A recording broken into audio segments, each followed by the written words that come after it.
Nobody said it'd be easy, but we took a train to the ceiling, and now I own all of my feelings. Don't wake me up from the stream. I bought a one-way ticket to space. Let's get out of here. I heard Jupiter's nice this time of year. Out in the wild, find our eating. Let's stay a while, never leaving. Sound me alarm in my heart. Ah, we're taking off. Sound me alarm in my heart. Ah, we're taking off. Don't let go, I want your body around, all around, all around. Sound me alarm in my heart. Ah, we're taking off.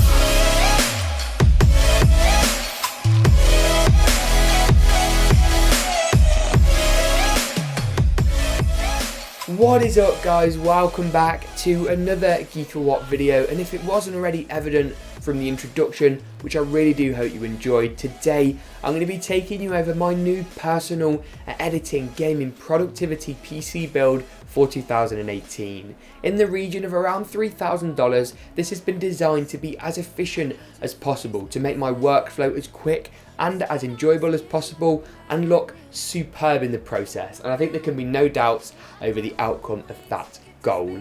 Before we jump into some performance figures, get subscribed if you aren't already and smash that like button. But let's first of all look at some gaming numbers.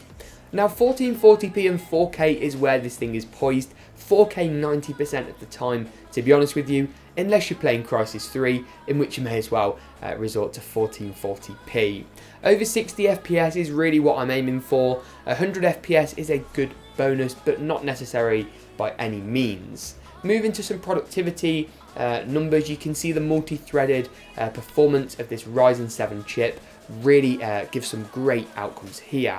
Cinebench R15 is a good benchmark, and with a score of over 1400, it really does do well. Let's dive into the parts I chose for this build and why I chose them, and kick it off as always with the CPU though. The AMD Ryzen 7 2700 isn't AMD's highest end Ryzen 7 chip, but does the job more than adequately. With 8 cores and 16 threads, it excels in the multi-threaded side of things, and also has a single core turbo boost of over 4 GHz. Overclocks really well also, and I was able to get this to 3.9 GHz very stably, no issues at all. While AMD's reputation for making ridiculously hot CPUs has certainly been dispelled over the past 12 to 18 months with the launch of their Ryzen Gen 1 and Gen 2 optimized CPU architectures, I really wanted to keep this thing as cool as possible, minimize heat output in the room, increase the longevity of the chip with fewer temperature fluctuations, and also give good overclocking headroom. For that, I selected the Cooler Master ML240R.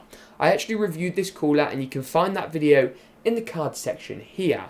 Featuring their new addressable RGB fans on the radiator, which sadly you can't yet buy on their own to date, which is really disappointing and seems a weird business decision from my perspective. It really looks fantastic. It performs equally as impressive though, with temperatures that sit just under 40 Celsius consistently at load for long periods of time. I've been so impressed, and the addressable RGB on the pump also makes this thing look fantastic.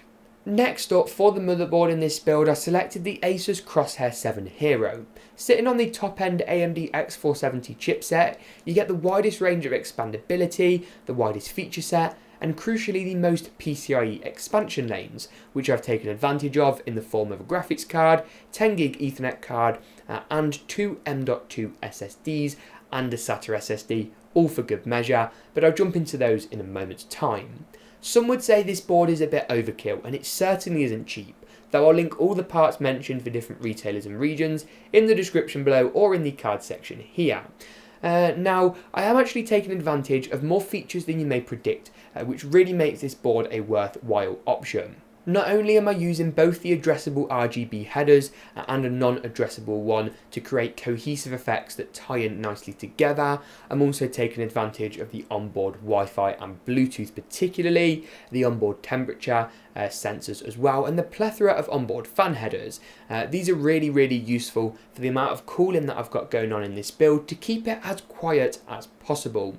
The RGB implementation is also fantastic, and the design is sleek, reserved, and looks expensive to match that fairly high price tag. For the RAM in this build, for the memory, I selected 32GB in a 4x8GB configuration of ADATA's Spectrix D40. Now, they've since released a refreshed D41 kit with a slightly nicer design, but I opted for this slightly older memory, which I did review in the card section here, based on reliability. Now, by no means is the D41 unreliable. I've just used this stuff for a year and never had a single problem. RAM actually is one of the big causes for issues and instabilities in many gaming PCs or editing PCs, and I didn't want those headaches to deal with this time around. So opting for this with its great RGB implementation that supports ASUS Aura Sync and is fairly low profile was a fantastic choice in this build. For the storage in this build, this is admittedly where it all gets just a little bit complicated. For my main SSD that I use to edit everything off, I've gone for the Samsung 970 EVO 1TB. Samsung were kind enough to send this over, and I'm so thankful. It improves Premiere Pro's editing performance, which is my software of choice, by such a degree it's unbelievable. It's such a fast drive that Premiere can hit it with loads and loads of speed requirements at any one time, and the drive doesn't even flinch. For the Windows boot drive, I've gone for the Crucial MX300 in the M.2 variety. It's important to keep your Windows boot drive separate from your main Premiere Pro editing drive, purely because Windows sometimes will hit the drive with loads of commands and background tasks to do that can be quite intensive and would otherwise slow down your editing software's performance. Finally, for the last SSD and the one I'm installing the odd game, backing up files to, creating autosaves to as well, I've gone for the Crucial MX300 in the SATA variety.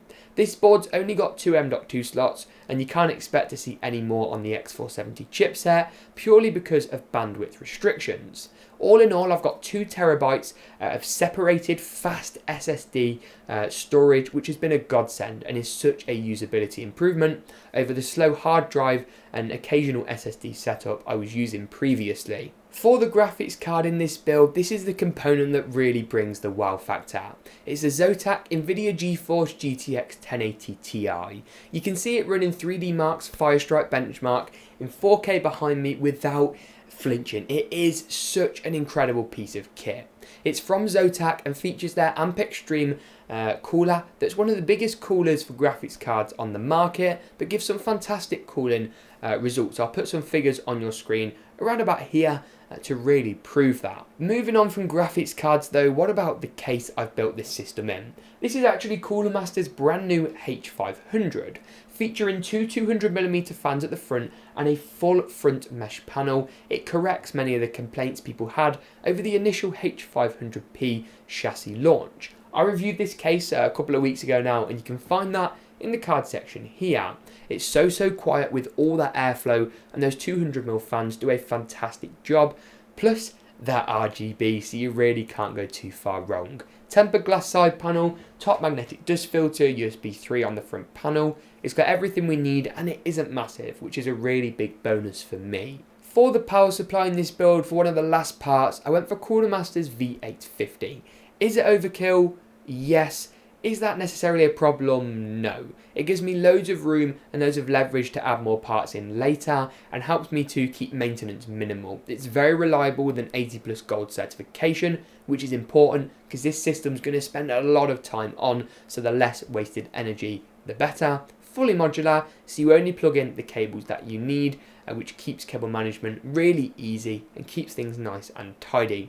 It's also very quiet, which is important in a studio environment where I might need to do voiceovers, for example. My microphone's down here, by the way, and that kind of thing. All in all, a great choice. For one of the final parts in today's build that I wanted to mention, it's actually the fans. Now, hold your horses, don't click away just yet. These are the coolest PC fans you have ever seen. They're from Deepcool and they're called the MF120. They come as a pack of 3, and warning, they're not cheap. However, they're definitely worth the price point in my opinion. With a frameless design constructed of aluminium, these are so quiet, it's kind of unbelievable. You can control these through an app on your phone and they connect to your home Wi-Fi network, which is completely bonkers. They're addressable RGB, push loads of air through, and just add another dynamic to your system, if you will. I also threw in here a universal addressable RGB strip, which plugs in straight to the motherboard, and you can see it most prominently on the radiator here to add a whole kind of another dynamic to the system, if you will.